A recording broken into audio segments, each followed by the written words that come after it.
नाज़रीन, हालात वाक़यात के मुताबिक एक नज़म फार्म 45 जमहूरीयत दी झोली खाली फार्म 45 और ना कोई वारस ना कोई वाली फार्म 45 एक मकरूज मुल्क दा अरबां रुपया ला के वोट दी कीती नहीं रखवाली फार्म 45 कहंदे इन्हां विच तुसीं जाके छोले खाओ लेलियां वांगू करो जुगाली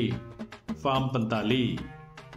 इलैक्शन कमीशन का नोटिस लवे इलैक्शन कमीशन भाई सारे रल के बजाओ ताली फार्म 45 हर पासे एक शोर है इसे फार्म दा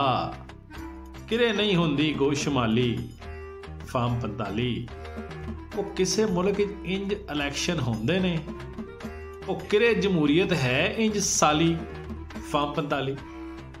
किंज मईशत दा इत्थे पहिया चलेगा किंज फिर होवेगी खुशहाली फार्म 45 अच्छा एक उम्मीदवार दे चेहरे दी जर्दी है ते दूजे दे मूंह दी लाली फार्म 45 जिउंदे एक शफाफ इलैक्शन चाहना वा जिस विच होवे एक हलाली फार्म 45 ते दुनिया AI ते रोबोटिक्स विच अगे साडे नहीं रलदे फार्म 47 फार्म 45 इक्को वोट दा हक है वो भी खोंदे पे हो कुछ हाथ होला जनाबे आली फार्म 45 ते सारी दुनिया साडे उत्ते हसदी पई